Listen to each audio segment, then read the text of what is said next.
Good afternoon, British and American culture class. I apologize this lecture was not recorded on Friday. That's because I got my shot, my first shot of the vaccine on Friday, and actually I haven't felt bad at all. I just didn't have time to do my recording, and quite frankly, yesterday I didn't do very much work because I was with my family. So here we are. I'm going to do 2 lectures today and tomorrow. We'll see if we can get both of them done. Quiz number 6 is done. It was done well. It was completed. The average scores were quite a bit lower than quiz number 5. So if you skipped number 5 and did number 6, then that was the wrong decision. But just so you know, I think that's related to the type of questions that I did. I realized after I wrote quiz number 5 that a lot of them were pretty simple, straightforward, like who did this question type of a question, which you can Google or look up in the textbook very quickly. So the questions were not worded and were not single people's, it wasn't as easy to find the answers, and so you didn't have time, and correspondingly the average was lower. So if your score was lower on quiz number 6, don't worry, okay? It should be lower. There was only 3 students who got a 10 on quiz number 6, and on quiz number 5, there was close to 20. So big difference there, okay? The average was close to 8 on quiz number 5, and the average on quiz number 6 was 6. So don't feel bad if your quiz score went down on quiz number 6. It should have. It should have. So if you got a 10, then good for you. But if you got a 6, then that's a B. I know 6 out of 10 sounds bad, but in terms of the quizzes, that's how it's going to work out. Is you're not going to get a C or a D because your quiz score on one quiz was 6. This class, by the way, I do grade absolutely, not relatively, in this class. So that means that I give you the grade that I think you deserve in the end, whether the score is 35 out of 40 or 30 out of 40 or whatever. If you do well on your assignments and you have perfect attendance and your quiz scores are lower, but you've demonstrated throughout the term that you've made an effort, then I'm going to take that into consideration, okay? Attendance is worth part of your grade, and the assignments are worth 20%. So 10% plus the assignments, that's 30%. The quizzes are supposed to be worth they're going to be worth about 4% in the end, right? Because I take your top 5. Anyway, let's get to the material. And in my very last lecture of this semester, there are 3 remaining, including this one. I will talk about the exam, okay? But for now, there are 2 chapters left, but basically what I'm going to talk about this week is chapter 7. We never do much of chapter 8, so we're going to focus on chapter 7, and we'll see how much time we have left. If I have time to discuss chapter 8, I will, but frequently the course gets cut off after chapter 7. That's what usually happens. It's probably what's going to happen at the end of this week also. So the first thing we have to know about chapter 7, the first thing that's important is World War I. I mentioned modernism and the Seminole tragedy. The Seminole tragedy is World War I. It's a complete disaster for the people who were alive and participated in it. There was nothing like that that had happened for 100 years.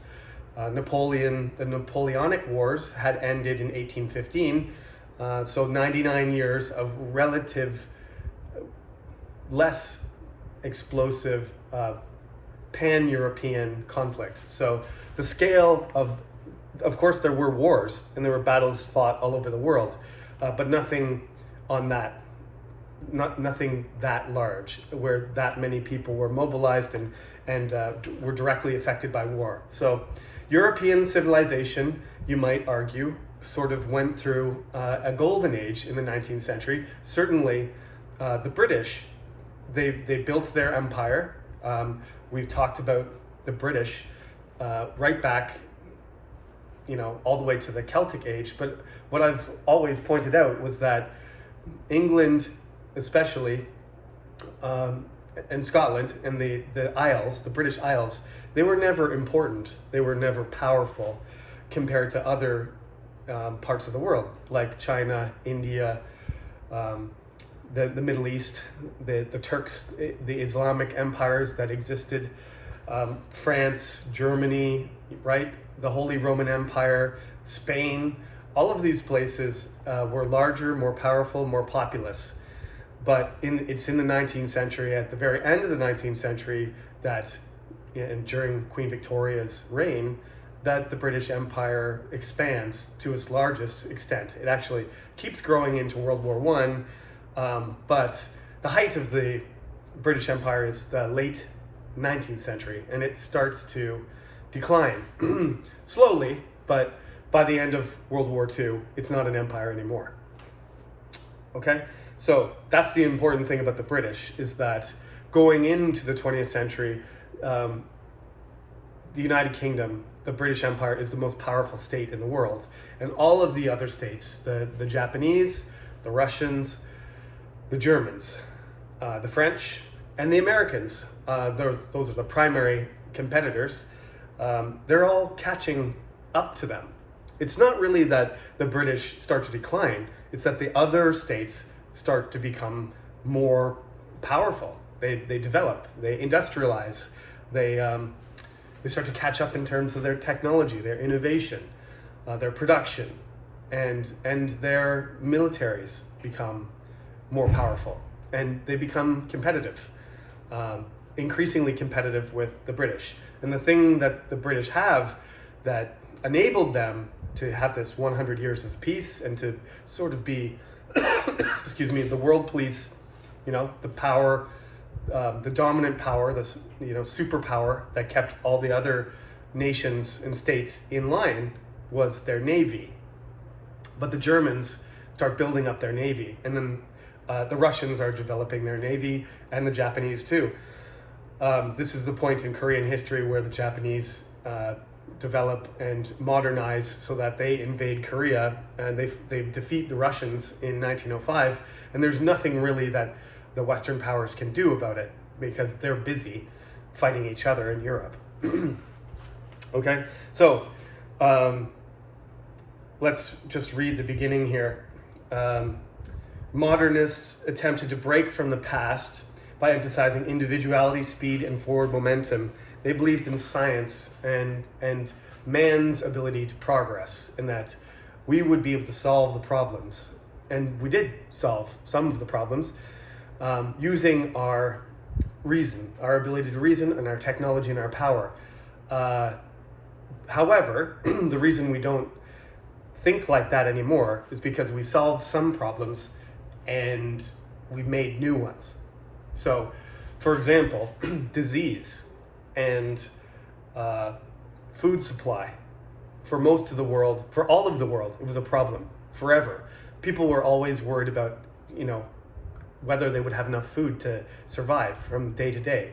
I mean, rich people had enough food, but the general population was always worried about starving. It happened to every culture in every state. But at the end of the 19th century and the early 20th century, that problem, we'd started to outproduce our demand for food. And now we do have starvation in parts of the world, but we have enough food to feed those people. It's an economic and logistical problem and a political problem. It's not a matter of there isn't enough food to feed the entire population in the world. People thought that the population was gonna, outrun our ability to make food, but that's not what happened.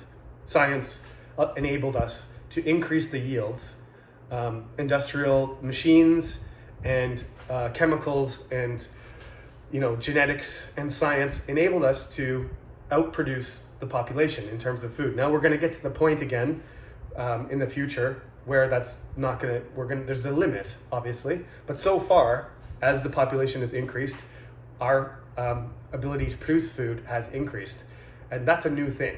That's an example of where modernism is effective. Now, as we created things like dynamite, which you probably know, Nobel, the Swedish inventor, created, dynamite is supposed to be for construction. It blows things up. It's an explosive, and it's used in clearing away, rock and rubble and demolishing things. That's what its purpose was. It was actually not supposed to be used to hurt people or damage things. It was supposed to be used proactively. And Arthur Nobel actually thought that when he invented dynamite, that there'll be less war, because this is such a dangerous thing that we wouldn't use it. We wouldn't use it to blow people up and explode, buildings that people were in, because it would just be too horrible. That was wrong. From the invention of,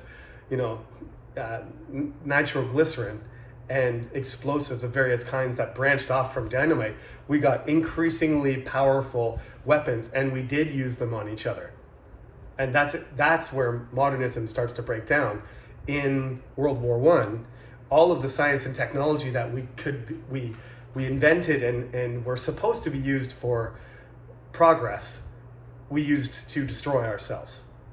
That's why it's the seminal tragedy. It's because all of this,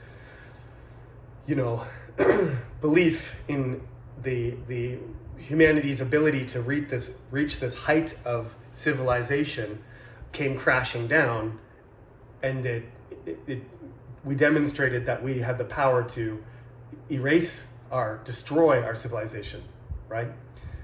It was just a horrible event. So you can look and that's important. Remember, that information. That's what the whole idea of World War I revolves around.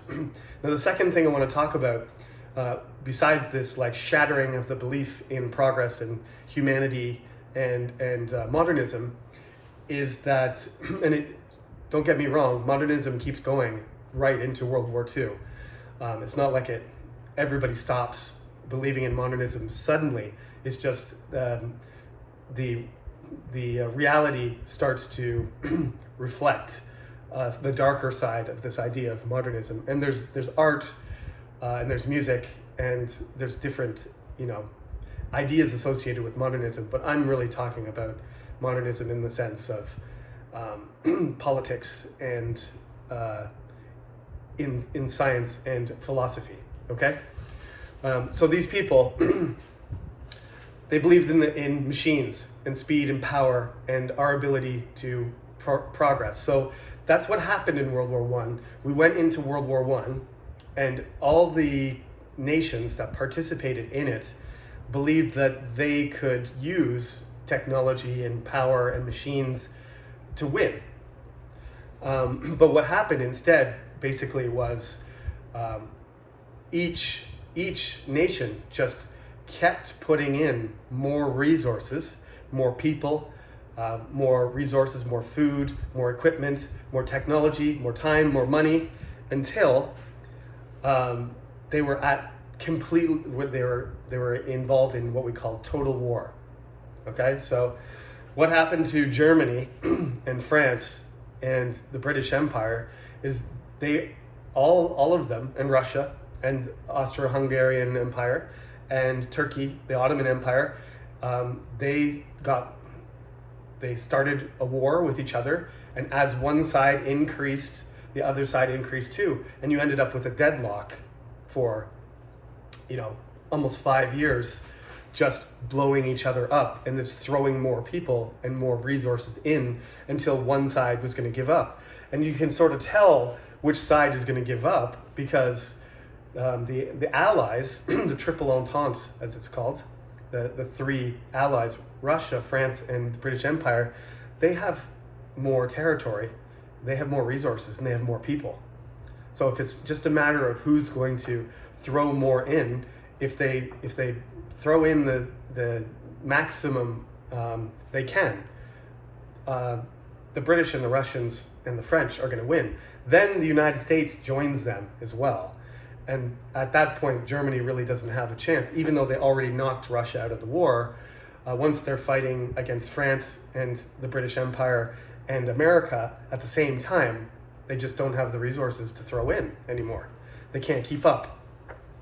So what happens is all of these states end up, developing at warp speed. They end up developing super quickly in order to try and win the war. So this is the second thing that happens. The British and American culture changes a lot in World War I. You can just look at some of the things, like the military culture and the technology and the economy, that economic changes that occur. Basically, London is the financial capital of the world, and the British Empire has the most money, so they use that to their advantage, and they spend ridiculous amounts of money to help Russia and France, and they increasingly borrow more money, more capital, and build more things by purchasing things from America. So at the beginning of the war, they're sort of paying for everything themselves, but as it gets more and more expensive, they start borrowing huge amounts of money. And the financial center of the world shifts from London to New York. And this is where it is now, although you can see that there has been, in the last 20 or 30 years, a shift towards Asia, especially towards China, because the same thing is happening, that Americans are bankrolling a lot of their production by buying it from China, right? And this has shifted some of the financial power to China. So this is what happened in World War I. You can imagine like a gigantic vacuum cleaner, positioned above London, just sucking money and, sucking it out of London and injecting it right into New York. And by the 1920s, New York the New York Stock Exchange and New York as a financial hub becomes more important than London. Now, London is still a financial center of the world, but it's not the financial hub, and it's not the entire, resources of the world revolving around the British Empire and the center of that empire being London. Now the financial capital revolves around New York, right? That's where the world's biggest economy operates. And that's a shift that happens in World War I. And that's what I meant by the British Empire declining. It's not really that they decline, it's just other countries catch up, right? German industrial power starts to, challenge the British as well. They can produce machines and high quality goods and technology, just like the British. And you can see the result of that too. That's why everybody drives BMWs and Mercedes-Benz. Those companies, built machines. In World War II, they built tanks. So there's the acceleration of everything. Basically, the unemployment is at basically zero. Everybody's working. Everybody has to work for your country to be competitive. So it's a struggle it's an existential struggle for survival. It's each country puts everything they have in there.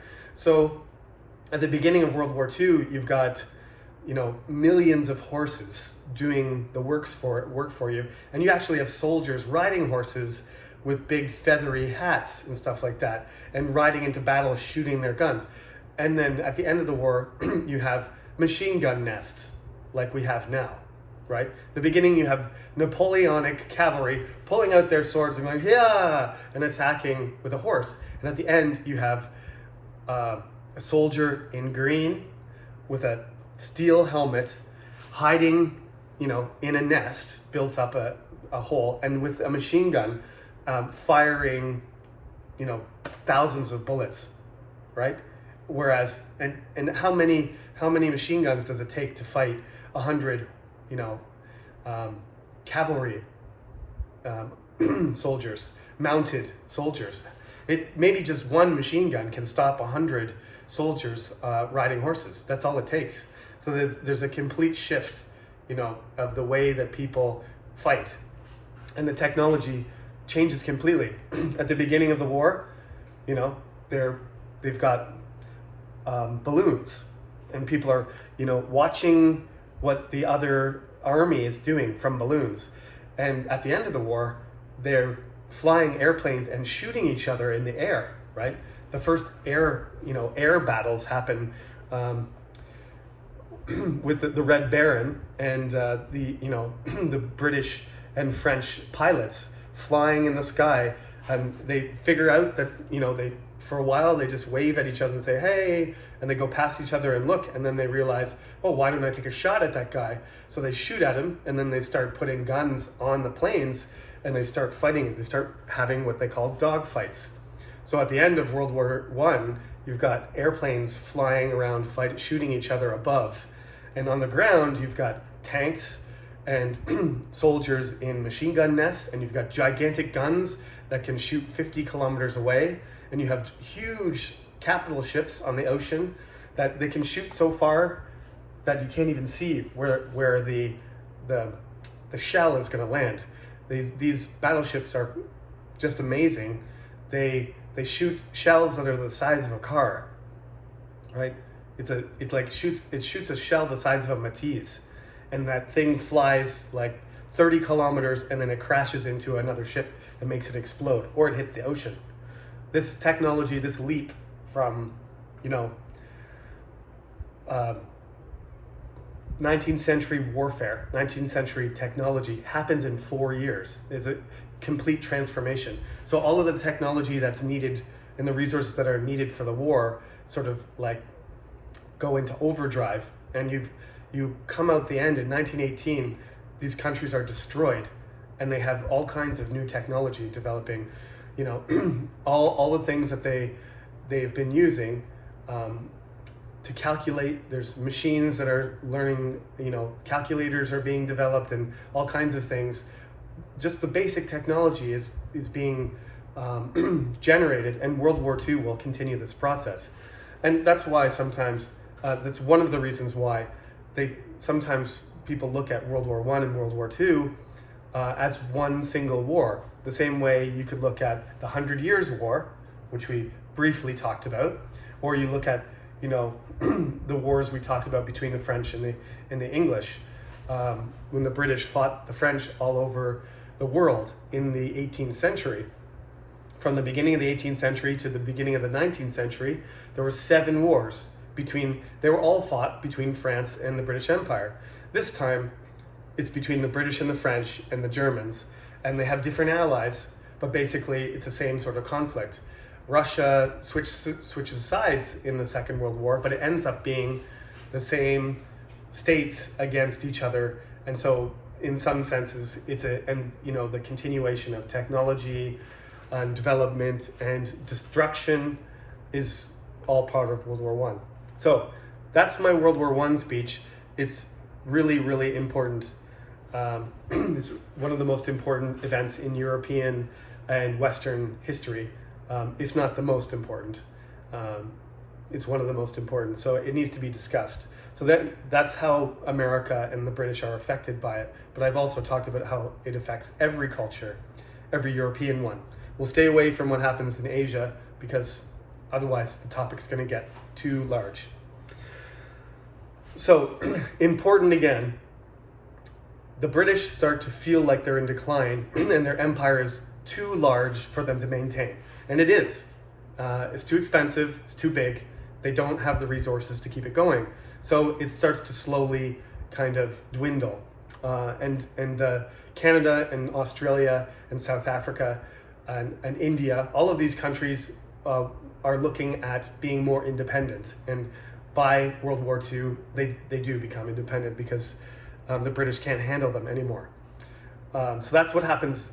That's why at the beginning of the chapter there, it says on page 221, the New Britannia, goodbye to the empire where the sun never sets. The empire's going to break up. It's what you call a soft landing, though. It doesn't break up with a big war of independence or civil war. It breaks up slowly, and many of the former dominions or territories like Canada and Australia and New Zealand maintain strong ties to the mother country even afterwards, and that is called the Commonwealth, which is named after the Commonwealth that was created in way back in the 17th century when Cromwell briefly, for about 5 years, managed the Commonwealth, the English Commonwealth, right? In America, this growth, this awakening, this fulfillment of their destiny, the closing of the frontier in the 1890s, saying, okay, basically all of America is discovered and under our control and settled to a certain degree, creates this sense that what are we going to do now, right? They're a huge, powerful country, but they don't have the international, reputation or influence that France and Germany, and they aren't really, treated like they are a superpower yet. And they're not, but they're almost, and they're becoming one. Again, I like to make this comparison. It's like China in the late 20th century. China was obviously getting more and more powerful, stronger and bigger, but people didn't respect China to the same extent that they did other large countries with big economies, like Japan, for example. But now, since I was young, everybody realizes that China is a superpower now. I live in Korea, so it's especially obvious to me. But let's not ignore the Chinese anymore, because if we do, there's going to be serious consequences. It's the same thing that the Americans, basically, you can't ignore them. If you ignore them and they decide, to do something, you're going to be left out. So throughout World War I, people are wondering, are the Americans going to fight or not?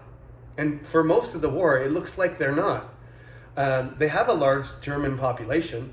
They have reasons to not be involved. And one of them is that George Washington, in his farewell speech, said, don't stay neutral. America does not need to become involved in European, alliances, because it'll be destructive. It'll cause harm to America and to Europe. Like, if you break your neutrality and you go and fight on one side or another, you're just going to make the situation worse. So just stay out of it, right? For us and for them.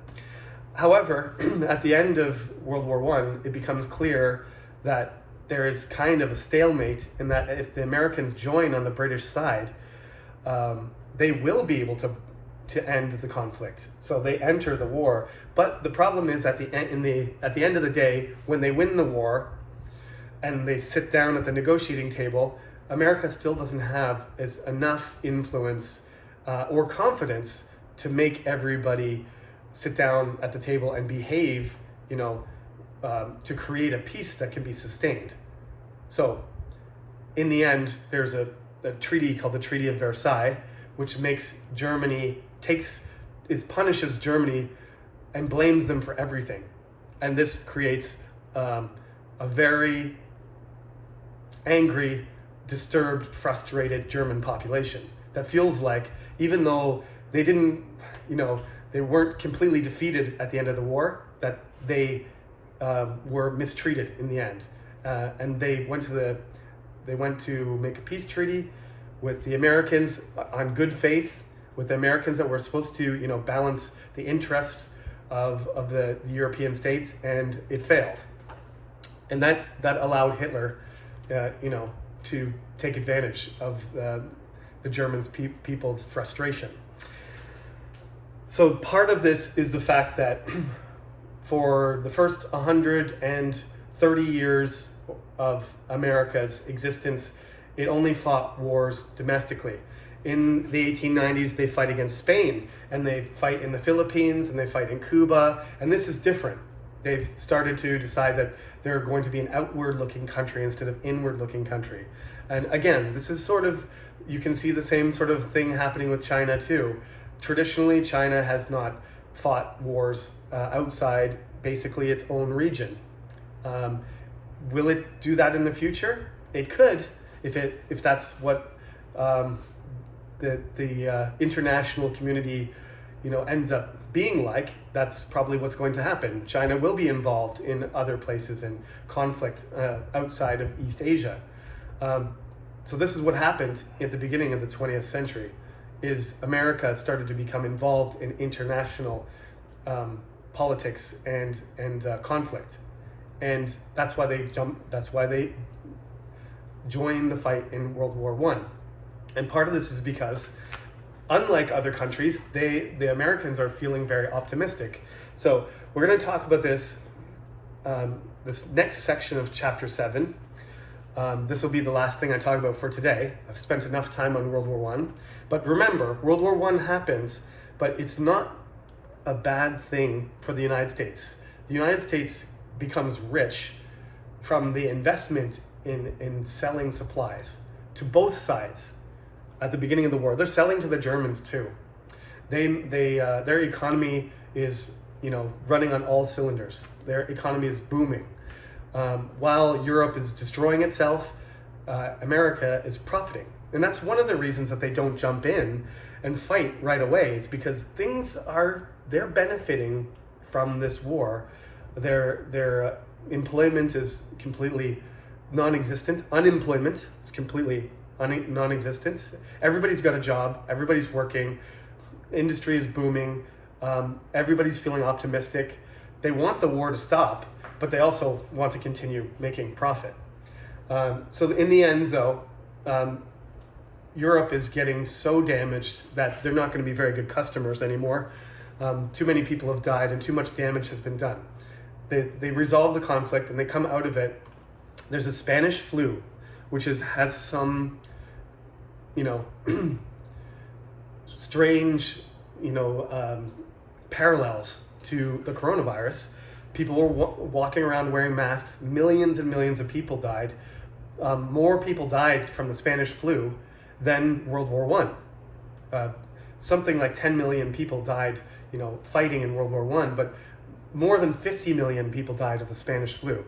It was so bad that people had to wear masks, and all the victory parades that were held in America after the war was over, you can see people wearing masks, and they're going to sports events and they're wearing masks. Movie theaters were closed, bars were closed, concerts were canceled. It was the same kind of thing as a coronavirus lockdown.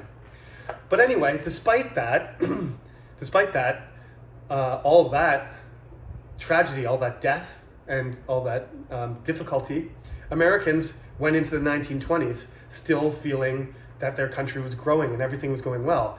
This is called the early optimism of the 1910s. It carries into the 1920s until it just gets destroyed, shattered by the stock market crash at the beginning of the Depression. And the 1930s are completely different.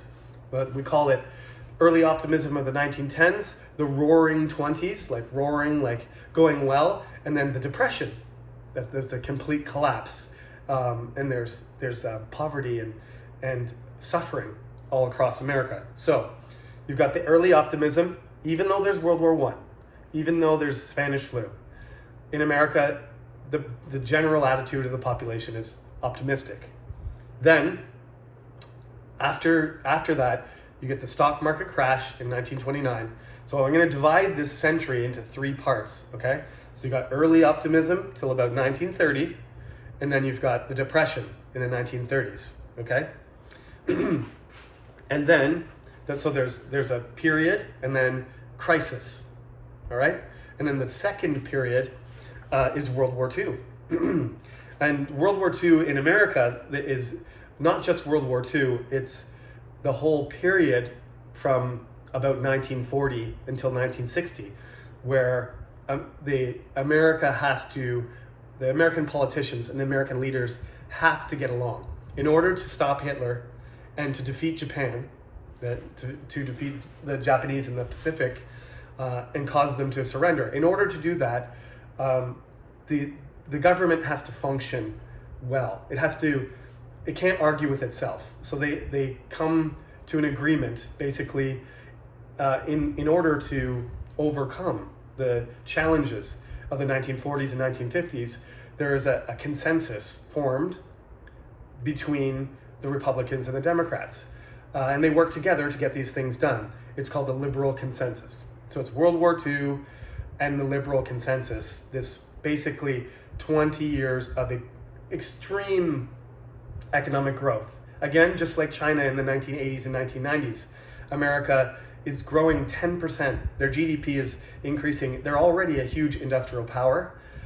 They've lost a lot of their, GDP and economic growth from the Depression, but there's no sign of it. By the time of the 1950s, their GDP has doubled several times. So, there's a unsustainable, white-hot economy from the 1940s to 1960. And that also helps the politicians get along because, the economy is doing great.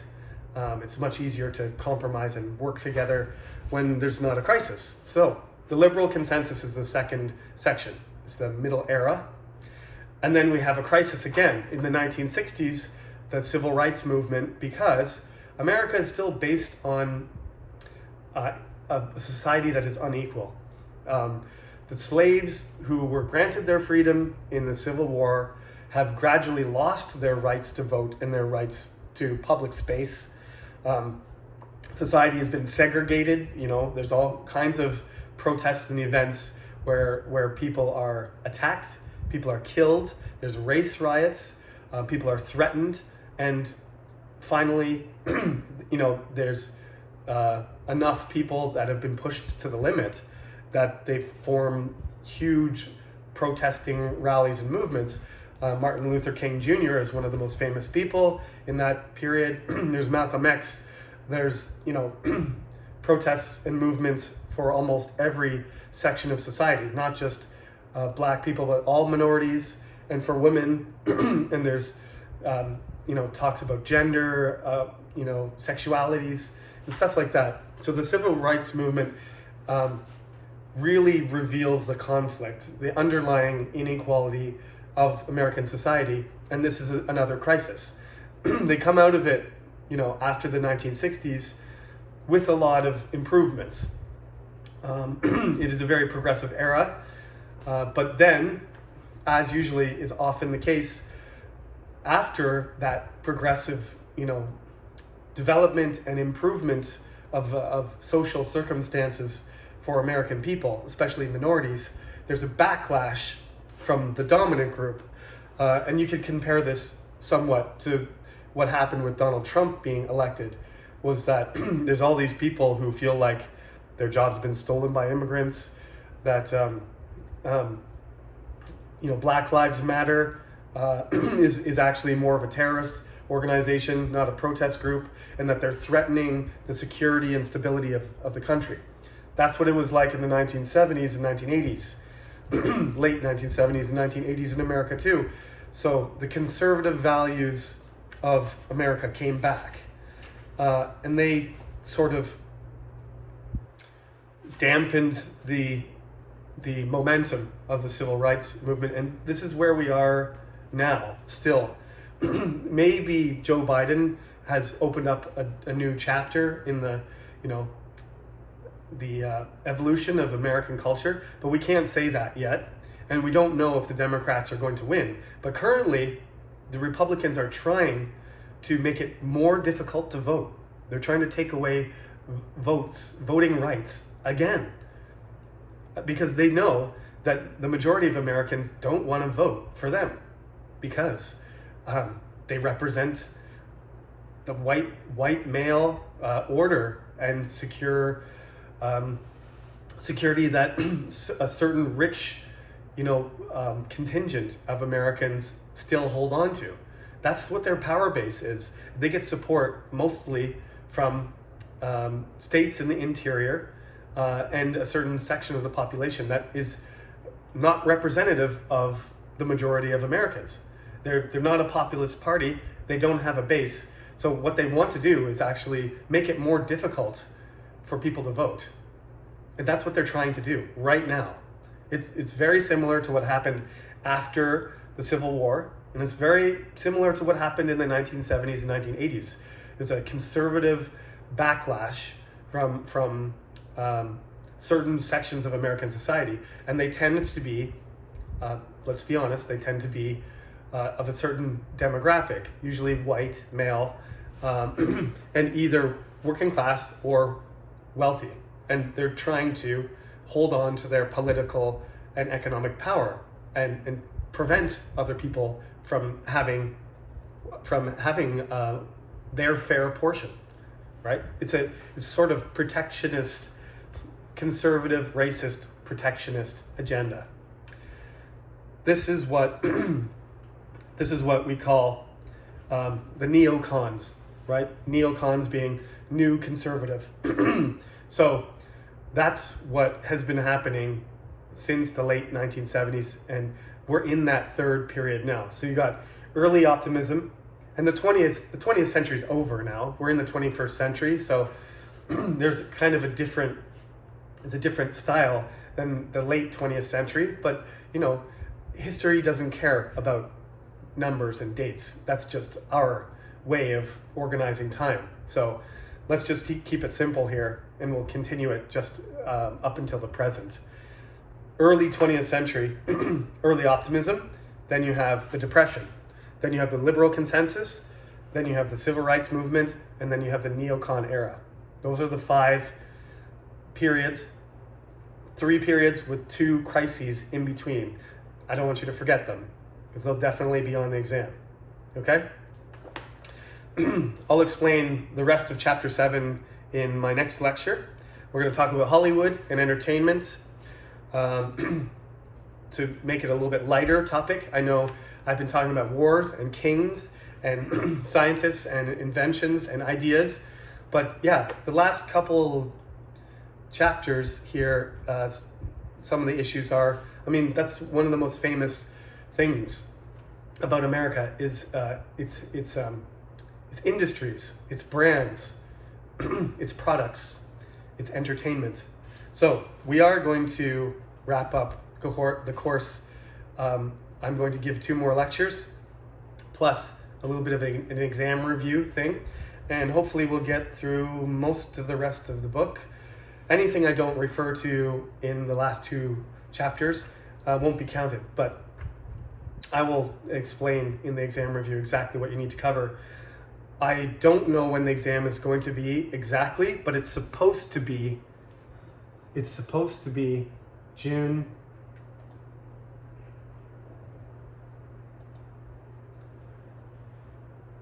It's supposed to be June 11th, okay? So I don't know why they're having trouble setting the schedule for sure, but I've been asking, because you've been asking me, when is it going to be? It should be Friday morning, 10 o'clock, June 11th. That should be our final exam, and that will be the end of the class. So, like I said, I'm going to do 2 more lectures this week to cover the rest of the content, and then a short lecture, which will be done this weekend, which will be an exam review. So you have 2 weeks to get ready for the exam. Of course, look at your quizzes, look at your midterm. The answers from those will help you. And of course, you can go back and look at any lectures, because they're all available on the channel. But if you have any questions, please email me soon, so that I can answer them in the exam review. If anybody has any questions about anything, send me an email, and then I will try and answer your questions while I'm, talking to everyone at the same time. So June 11th is the plan. I will confirm that and put it on the website and announce it in lecture for sure. But that's when you should plan to do your exam. That's when I asked to have it scheduled. They haven't told me 100%, but that's when we're supposed to write it, June 11th. Okay, thank you everybody for listening. The last 2 lectures will be shorter than this one. It's probably a little bit long to listen for 45 minutes, but thank you. We're almost there. 1 more week, and then we'll have the exam, and it'll be summertime. So take it easy. Good luck with all your studying, and I'll talk to you again soon.